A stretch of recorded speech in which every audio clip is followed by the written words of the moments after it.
Hi, I'm Amy Corr, Chief Brokerage Officer of @Properties Christie's International Real Estate, and you're listening to Corr Values, a podcast where we talk about real estate and real life.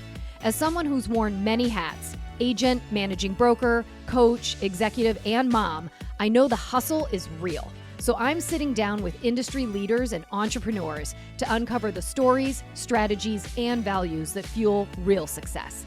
From being the CEO of your own business to figuring out how to show up for your people, we're covering it all.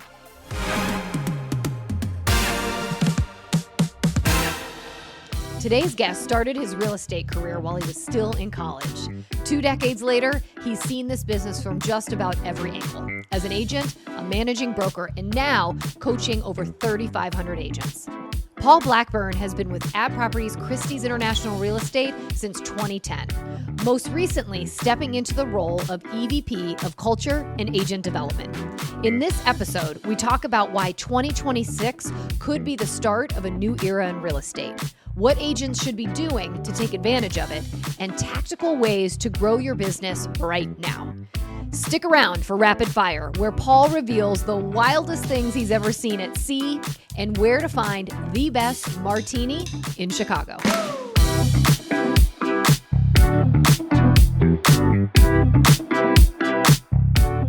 Paul, oh my gosh, I can't believe it. I'm so excited to have you here, and happy 2026. Thank you. Happy 26. And I'm happy to be here. This is actually really, really cool. I've watched the podcast and now I'm finally here on it. Yes. Well, I'm excited. We have a lot to talk about. Yeah. You've got a new role here at @Properties Christie's. So I'm excited to kind of dive into a lot of the things you're going to be thinking about as we are helping to support our agents and navigate a new year of real estate, right? A new year. Yeah. Well, before we get into that, I want you to be able to talk with our viewers and dive into what's in store for 2026, but I'd actually like to start a little bit with your story. Sure. Where are you from originally? And then how did you get into real estate and how'd you get here? So originally from Chicago, born and raised in the city in the Southwest side, and started in real estate when I was in college. So I went to NIU, and this was during the period of everybody was rehabbing houses, right? Like HGTV was huge. So freshman in college, bought a house, rehabbed it, flipped it, and that was the start of it. Got my license shortly thereafter, and because like back then you can get it at 20 if you had 2 years of college experience. So got my license and graduated with a degree in finance during the market crash. 2009. Everything was falling apart. So definitely was not getting a job in finance. That was not happening at that time. So stuck with what I knew, and that was real estate. And became a broker in the city, and the rest was kind of history. What was it about real estate though? Because that's pretty young to kind of know that this is something that I'm interested in. And it's funny because my daughter Molly, who's 18, she's looking at college this year, and she said to me, "I think I want to get my real estate license." And of course, I'm flattered because I'm like, wow, she wants to follow my footsteps. But I think it's more that she thinks she can make some decent money kind of early on if she's licensed. So, I love that she's kind of already thinking in that vein, but what was it that kind of at such a young age got you even curious about real estate? Yeah, I mean, I was always entrepreneurial, I wanted to get a job when I was really young. I was like 12 years old. I'm like, Mom, can I go like work at the Jewel-Osco or something like that? Like, I want to make money as early as I could. And she goes, you have plenty of time to work when you get older. So I started my own businesses, and I always had something. I was like cutting lawns. I had an online business selling clothes on eBay when I was in high school. And when I went to college, I just kind of followed what that new trend was. And that new trend was at the time flipping and rehabbing. I thought, you know what, if I do this now at this age, maybe I could retire early, like really, really early. Little did I know that wasn't the path, especially with the financial crisis. But what I really loved about real estate was sky was the limit, not just from a money perspective, but I think like from a lifestyle perspective, from the concept of being able to really kind of make your own hours, and every day was not the same. So that's like what really, I think, attracted me to it. I had a lot of friends graduating with degrees in finance and other business degrees, and they were going to work for a bank 60 hours a week, sitting at a desk. And to me, that was just boring. That was prison. So it's interesting to me. So you've never really had, I mean, I would think you actually have the most structure now in your job in some way than when you did early on. 100%. I mean, when I became a managing broker here 5 years ago, that was my first ever W-2 job. Everything else, I was always self-employed. Yeah. So it was my first time being an actual technical employee. Mm-hmm. Did you ever blow a rehab or like lose money on an investment early on? Or? Yeah. So the first few went well. Mm-hmm. And that was actually the biggest issue, because when the first few go well and you're 18 and 19 and you have an ego, you think the sky's the limit and you can do anything. Mm-hmm. So bit off more than I can chew. And back then, anybody could get money for anything, right? Mm-hmm. So I was able to get a loan, no problem, for multiple properties. I was able to get down payment money from outside investors. I started like this small fund, and then the market crashed. Mm-hmm. So I lost a lot, and I'm not ashamed to say it, because there was a lot of properties I was involved in everything from Oak Park to the north side of Chicago to the south side that basically went belly up during the financial crisis. Wow. But it was a humbling experience. Mm-hmm. It really was, and I'm glad I went through it at that time, because I think I learned a lot about myself and a lot about my character. And I would not be where I'm at today if I did not go through those issues. Well, I love hearing this, and kind of, I don't love that, you went through some of that hard stuff, but I think the reality is we all do at some point. Exactly. Personally and professionally. And I think how fortunate that you kind of really got to cut your teeth on some of those challenges at such a young age. But I think it also is probably one of the reasons that for so many of us at don't even realize why you can be so relatable when it comes to helping agents figure out, their business and kind of to get through some of the struggle and having to hustle, right? Yeah. Because I think, you started there, but then you moved into more clear brokerage. You were an agent, but you also worked for a large team and really ran the operations side of that team. So really kind of got to see, all sides of how to motivate agents at all different levels. So, I always joke that while you probably still look 18 to many, you have done a lot in your, 20 years of real estate, right? And 20 years in real estate. Yeah. And I think, each experience I've learned something new, and I've learned how to kind of put all those experiences together to be able to relate better to an agent, but able to relate on truly an empathetic way, right? To really understand where they're coming from. And I think in sales and training and in leadership, that's probably the most important thing, but also the hardest thing for somebody to be able to do. Yeah. So let's talk a little bit about 2026. Yeah. We kind of talked off camera or off mic about Mike Simonson, who's the chief economist at Compass. He actually just put together this really cool this economic forecast for 2026, and he's not the only one, but there's a lot of people who are really talking about kind of this new era of real estate, that in 2026 we're kind of seeing this recorrection or sort of this new evolution after we're far enough past COVID, right? Kind of that that's in our rear view. But a lot of the things that a lot of these hurdles that we've had in the last few years that I think a lot of the talk is this year kind of is going to set a new trend in how we're looking at real estate. And so I kind of want your take on that.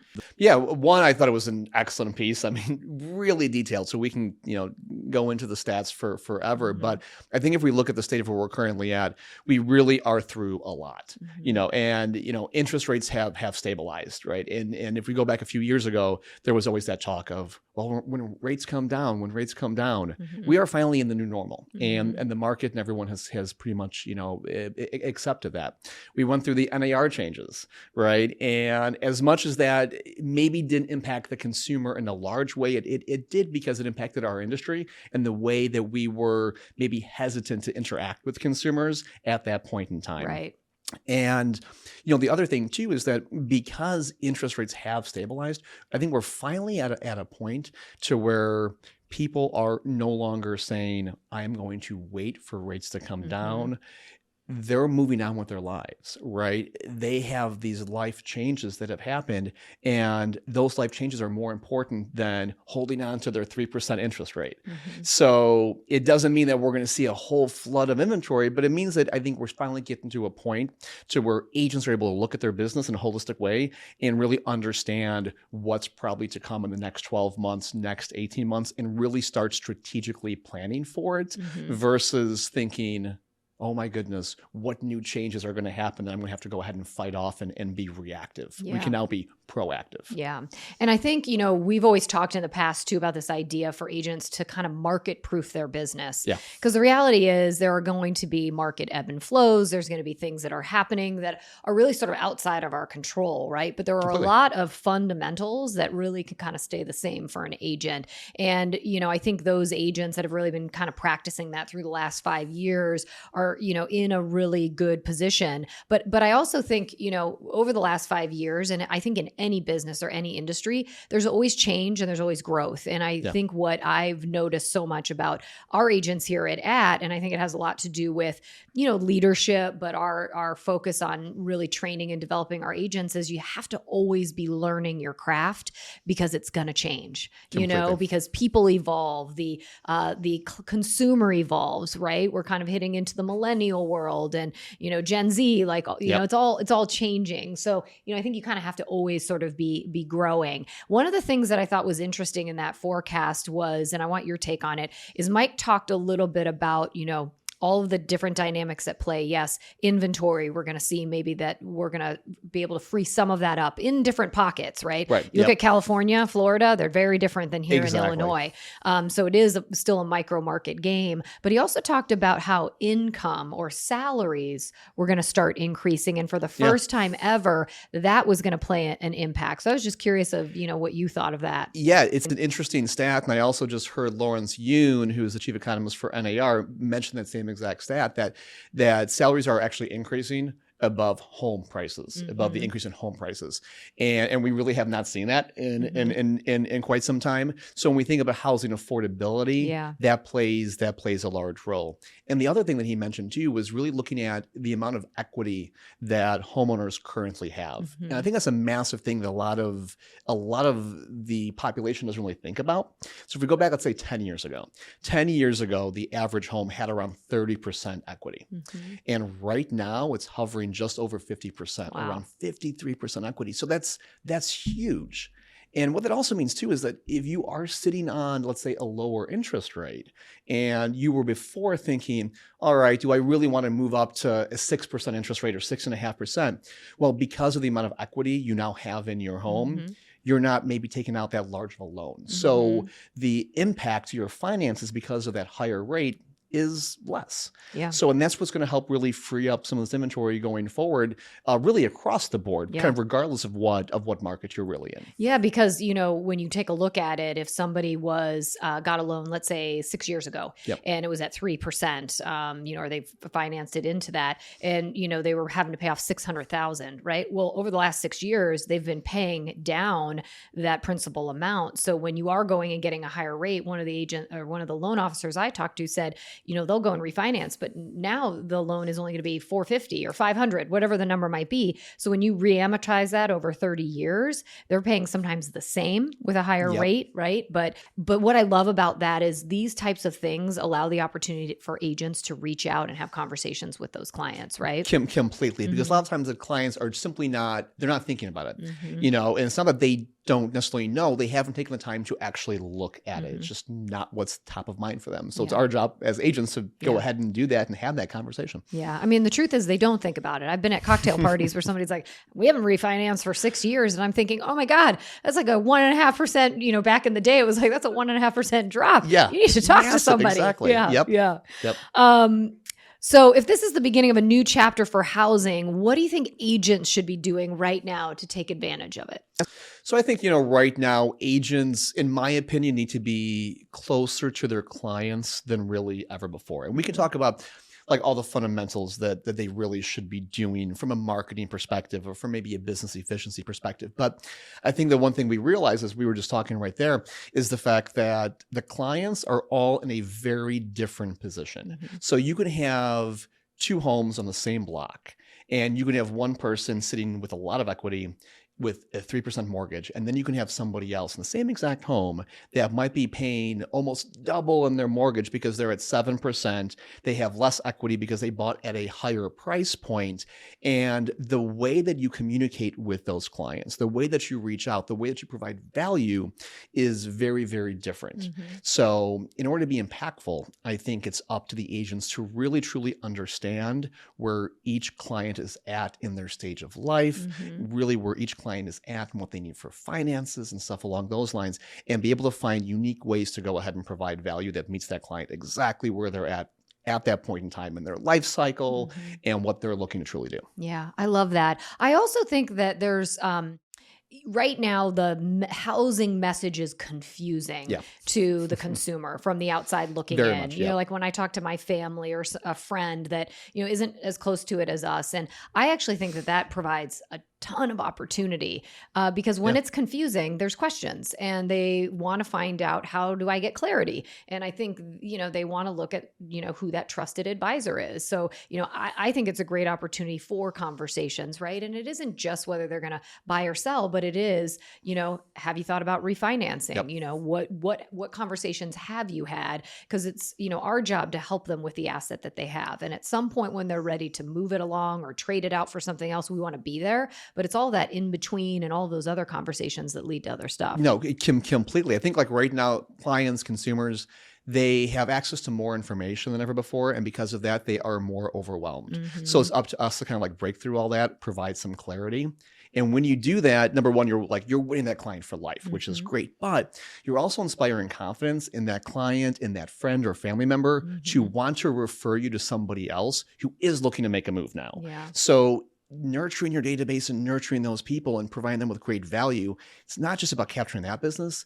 It's about giving that person the confidence to say, hey, you have to call Amy. She's a rock star and she's going to help you out with what you need. Yeah, 100%. So I want to talk about the fact that you just recently stepped into a new role, one that I am fiercely familiar with, taking on EVP of Culture and Agent Development here at Properties. And I know when I had the opportunity to be in that spot, it was a ton of fun. And I can't think of a better person to come in and continue it on. Give us a preview. What's going to be on tap this year for our agents here at Properties? Yes, so we have a lot of great stuff that I'm really, really excited about.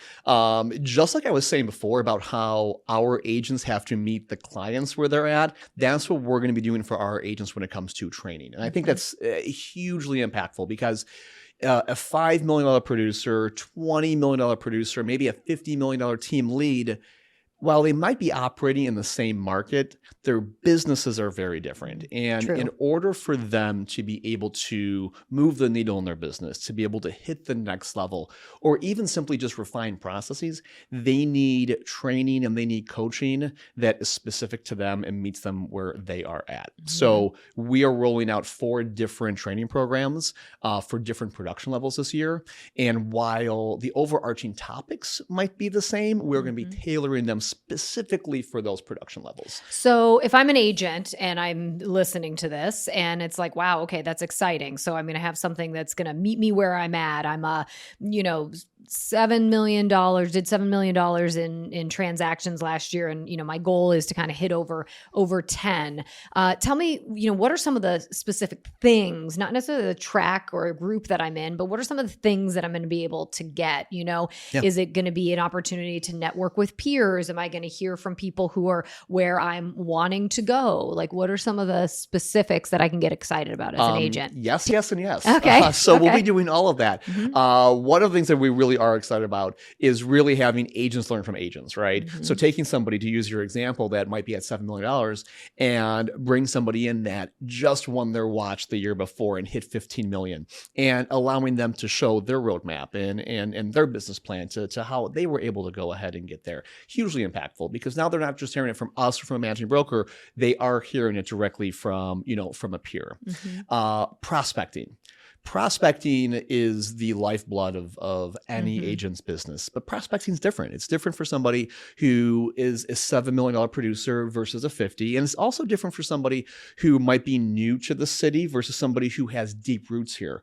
So really being able to walk them through different ways to prospect, not just for their production level, but for where they currently are maybe at in their life cycle or their database cycle is something that we're going to be implementing really across the board. And giving them ways to take the word prospecting, which I know for some sounds like a little bit scary and daunting, and making it fun and making it actually fit their personality. So it becomes a habit and it doesn't feel like they're cold calling or doing any of that BS, but they're truly, living the at way and deepening relationships with people and networking. We really want to make sure that we take these groups and we have agents not only be virtual, but to be able to virtually network and to meet in person networking and kind of get back to the pre-COVID days of getting people together, getting people talking. And when you do that, it's a cool thing because you'll find that naturally they form these bonds and they start holding each other accountable like on a natural level, which is really great. Well, I know you and I both have seen this over the years from some of the other programming that we've done when we've done the Road to Rolex, which is now more like the Track to Timeless, right? Where after they hit that 10 million mark, but there are groups that are still together, groups of 5 that have been holding each other accountable for like 4 years. And, it becomes an accountability piece, but it becomes a kinship.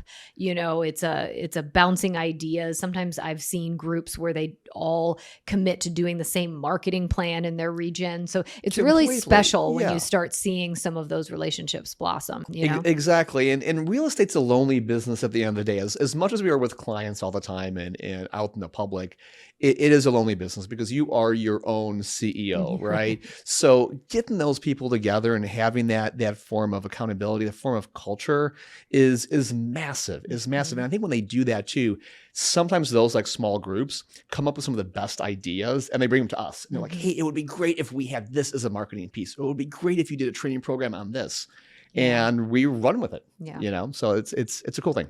And, I know one of the other things you and I and our leadership team, we've been talking quite a bit about is, AI, which is a big buzzword, but we've also been talking a lot about this idea of 85-15, right? In fact, we talked a bit about it yesterday, but where, even us as managing brokers, as leaders who are helping to support agents, we're even looking at the idea of taking 85% of our day or our projects or our tasks or certain things, and how can we put process to it, right? Or how can we use AI? How can we do things to streamline the operational piece and the systems that need to happen so that we can really put some focus on the 15%. And the 15% is some of what you just talked about. It's, connecting with your database, the relationships, digging deeper into those, making things more personal, right?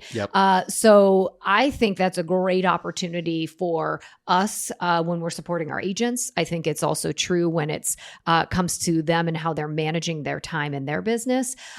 So, it's how do we automate though? And I want to kind of find out what are we going to be doing to help agents figure out how to use AI, how to, what's going to be offered so that they can kind of create this 85-15 concept for their business. Completely. AI right now, it's such a buzzword and there's a lot of confusion around AI. There's a lot of noise with AI, right? Because if you ask somebody, what are your thoughts on AI, you're going to get different answers kind of across the board. So what we've decided to do is bring in a monthly AI training, monthly AI programming for our agents. It's going to start and it's going to be a monthly all call, giving them great content with additional like follow-up content every single month, because we realize that the world of AI, it's changing and it's changing rapidly. Like right now it's the internet, it's 1995, it's AOL and Netscape. And that's like where we are right now with AI. So we've realized that, and we've realized what our agents really need is they need us to cut through the noise about AI,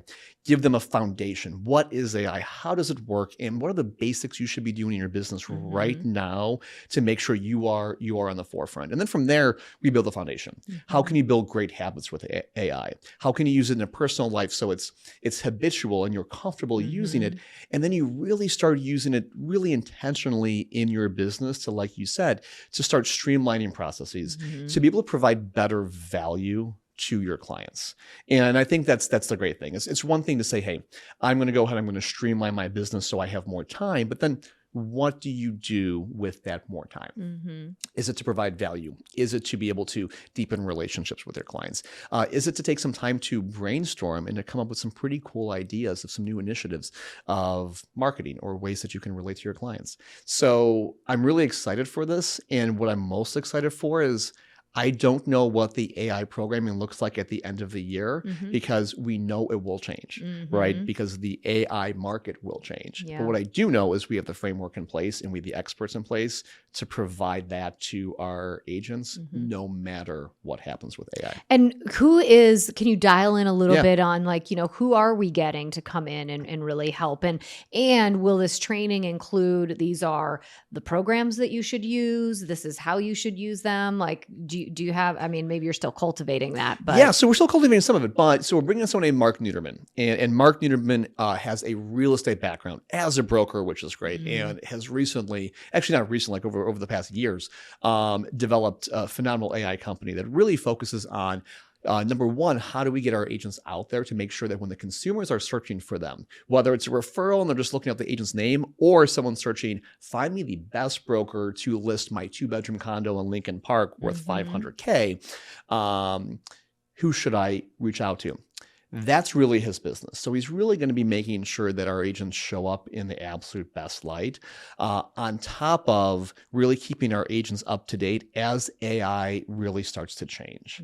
And some of that might be, here are the new platforms that you really could be utilizing.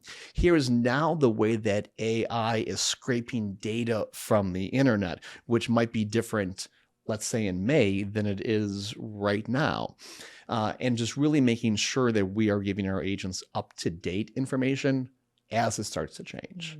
That's great. It's overwhelming. I know it's like, it's the big buzzword for so many agents. And, I'm excited for this then, because it is an opportunity for us to help them with some clarity of how am I going to be integrating this into my business, and how do I make sure it doesn't replace me, which I think some people, tend to worry about. Exactly. And look, AI, what I'm so excited about it is it's just another tool. Yeah. It's a really cool tool. It's an extremely powerful tool.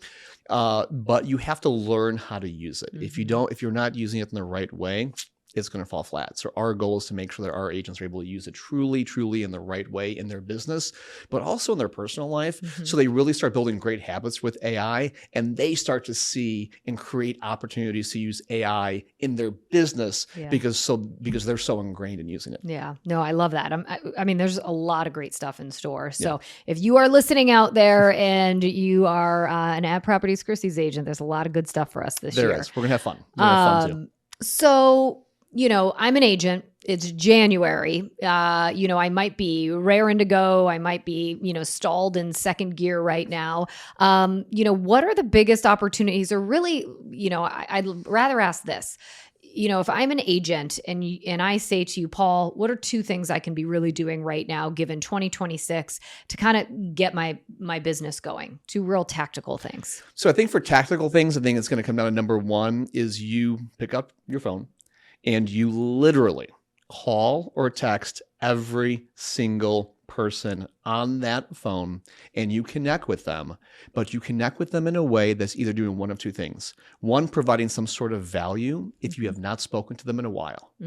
If you are in flow with them and you constantly speak with them, and maybe they've referred you clients or something along those lines, you reach out to them, you thank them for supporting your business, and you actually ask them for a referral. And you have to get comfortable asking and training. And I've done these referral classes, which a lot of people have liked because I think it kind of pushes the comfort level a little bit. But so many people are looking for ways to grow their database and grow it by mailers or open houses or things like that. And they're ignoring the most important thing, which are the people in their contact list right in front of them. It's not even the most important thing. It's the fastest way to grow your business. And it's the just greatest return. It's just the hardest for a lot of people, right? Because it is getting out of your comfort zone, right? 100%. Pick up the phone, send text messages, make the phone calls, connect with them, provide some sort of value, and actually go ahead and make that ask. Yeah. Yeah.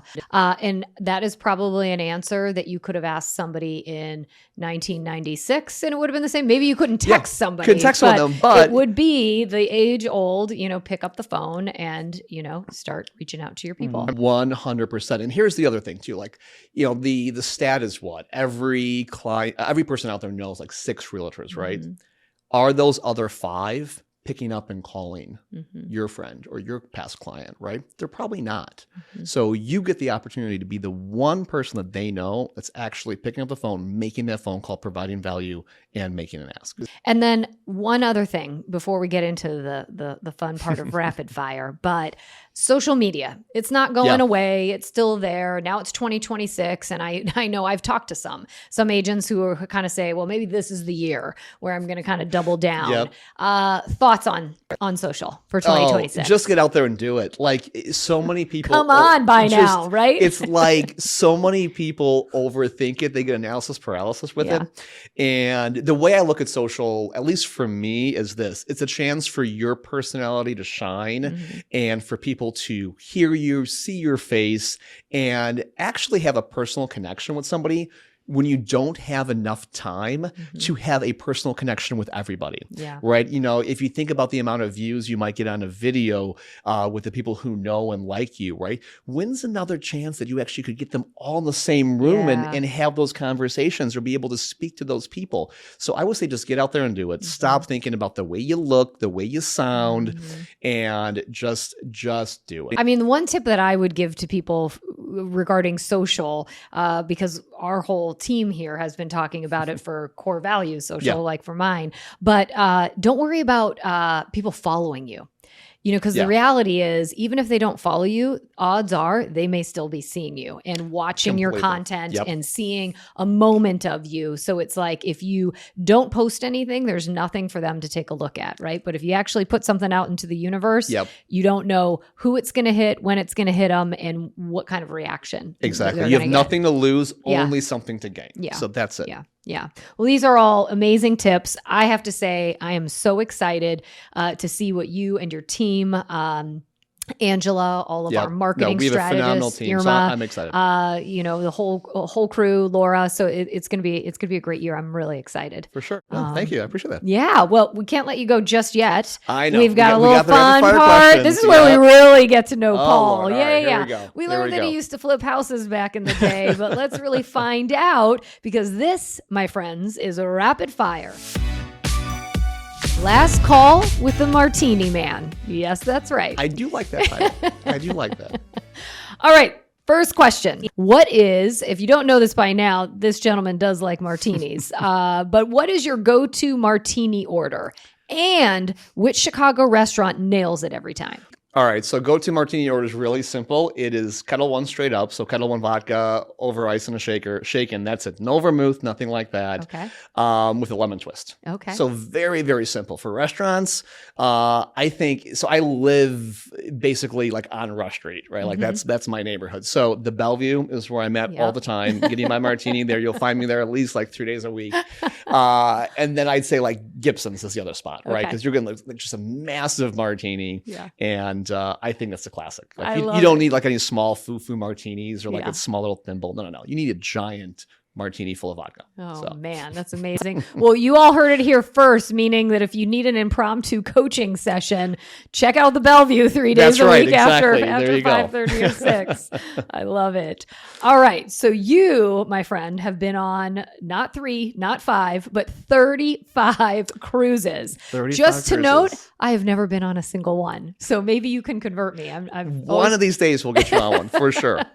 All right. So out of all of them, which one stands out as your all-time favorite? So that's hard. That's such a hard question. Like anyone who we meet on cruises, they find out how many you've been on. They ask the same thing. Like, what's your favorite? It's tough. So for beauty, like the most beautiful cruise, Alaska. Okay. And I've been in the Mediterranean. We've done a lot of different things.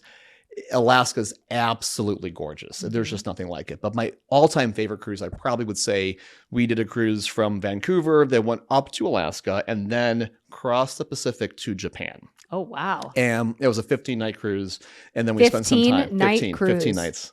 I would think I'd be a little nervous to be in the middle of nowhere on the water for so many days. We were middle of nowhere without seeing land. Well, we kind of like saw Russia for a bit, but for 8 days crossing. And that was awesome. Okay. That was awesome. And Japan was beautiful. And I'm guessing this isn't like a Carnival cruise? No, Celebrity is our Celebrity's our go-to. It's a little bit of an older crowd who likes to drink a lot. Not a Disney cruise? No Disney characters? Cruise, no. Okay. No kids. Yeah, all good. All right, let me ask this, and I'm hoping that it wasn't you doing this, but what's the craziest thing you've witnessed on a cruise ship? Oh God, this can get dangerous, and we got to keep this somewhat PC here for this show. I've seen a lot of crazy things. We've had medical emergencies. We have had people overboard, and we've had that issue. On a positive story, though, and this is a story that does stick out in my mind all the time, is there was this one cruise we were on. We were going on a 14-night cruise in the Southern Caribbean, and there was this woman I would see every morning at the pool bar. And I'd be at the pool bar early, like 9 a.m., needed my vodka and grapefruit juice. And there was this older woman, definitely retired, who would show up every morning and she would start her day with a shot of tequila and a Bloody Mary. And then I would see her in the club later on at night, and she would stay until 2 a.m., 3 a.m. until like the club shutting down. And she'd be complaining to me that the DJ wasn't playing like hip enough music. So there was one night I see her at the bar. She ends up asking for 4 Budweisers. She chugs one and then puts the rest in her purse and she leaves. It's like 2 a.m. I find out the next day, guess how old she was? I don't know, 65? 94. 94? Joyce. Her name was Joyce, and she was 94 years old. Oh my God, doing a tequila shot and a Bloody Mary at 9 a.m. and then just how old did you think she Budweisers. was? I mean, she looked like she maybe could have been 70.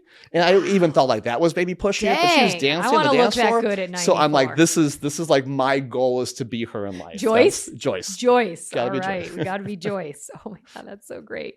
All right. We also know that you love cooking. And I know you had a little cooking rivalry with me, and I went pretty toe-to-toe with you. That's right, you did. Who's your dream dinner guest, and what would you cook for them?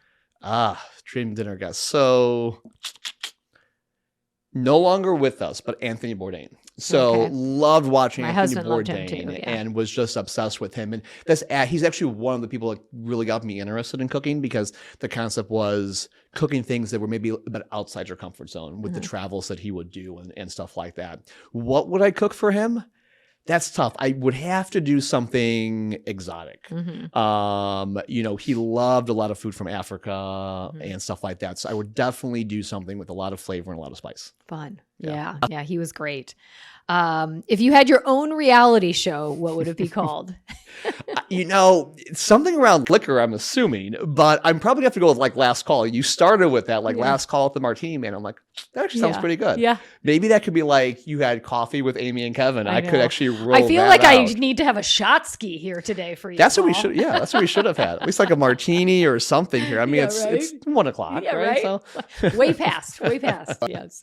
You have a day to yourself in Chicago. How do you spend it? I'll take you through my Saturday morning. Okay. That in the summertime is what I do almost every Saturday morning. Up on the lake early to go for a walk on the lake, maybe a slight jog. So cup of coffee, go on the lake, finish the coffee, maybe a slight jog. Get to Lincoln Park Zoo at 8 a.m. right when they open. There's like nobody there. It's fantastic. And it's feeding time for all the animals. So like all the animals are out. So my routine is usually I see the penguins, because I love penguins, polar bear, go back to the lions, and then I walk through the zoo to the farmer's market in Lincoln Park and grab some stuff, and then end up for brunch on Rush Street, typically at the Bellevue. The Bellevue, right. At around 11 a.m. Okay. I won't say what time I start drinking my martinis, but it might be close to that. That's my day, is that. And the cool thing is when you are on the lakefront at that time on a Saturday and you're at the zoo, when you're at the farmer's market, it's all locals. It's all neighborhood people. Yeah. So I love early morning if you can do it too, because it's so quiet. Yeah, right? exactly. Yeah. Oh, I love it. All right. I'm with you. The next Saturday in the summer. There you go. All right. Last one. What's something people might be surprised to learn about you? Okay. We can go a lot of different directions for this. Keep it PG. Yeah, right. I'm going to go with one that I've talked about a couple of times, but really not too much. And as much as I was entrepreneurial in high school and even before that, the one thing that I used to want to become, and I grew up with this idea of this was going to be my career, was a professional bowler. A professional bowler? A professional bowler. Do you have your own bowling ball? Yeah, I used to have a lot. I cool. bowled in tournaments, and I grew up. I mean, my dad had me at like 3 years old on the lanes, and as a kid, I was probably bowling 5-6 days a week. Wow. 5-6 games a day, and that is what I was going to do. And then I quickly realized that the money is actually not that great in being a professional bowler. Like even number 1, number 2, it's like, unlike golf or something like that, where you're making millions upon millions, not so much in the bowling realm. Yeah. But I would say that was the one thing that I was very confident in myself being able to do. I was really good at, and I haven't bowled in a while, but I enjoyed that. So it's something that a lot of people, when I say that, they go, wait, what? You grew up in a bowling alley? Yeah, pretty much. I love it. Maybe that became your love. Did you learn about martinis early then? There was some, that's right. There was drinking, a lot of smoking back then too, when you could smoke in the bowling alleys. Come home reeking of smoke at like 7 years old. For sure. Yeah. Oh my God. So great. Makes me think of that movie, Kingpin. Yes, that's right. Yep. That's a good one. Yep. That actually was a really good movie. Yeah. I love it. Yeah. Oh gosh. Well, I love that we just learned a little something about our Paul Blackburn that we didn't know before. Look at that. Yeah. Well, Paul, thank you so much for joining me. It's been a blast. Thanks for having me. I'm excited for 2026. We got a lot of work to do. We have a lot of work to do, but you know what? It's going to be impactful. It's going to be fun. And I think we're going to look back at the end of the year and think, wow, that was a good year. Yeah. While, of course, cheersing with a martini. And cheersing, there we go. Cheers and martini in hand. We'll be doing that. Oh my God. So great. Thank you, Paul. On that note, thank you everyone for tuning in today, and we'll see you next time on Corr Values.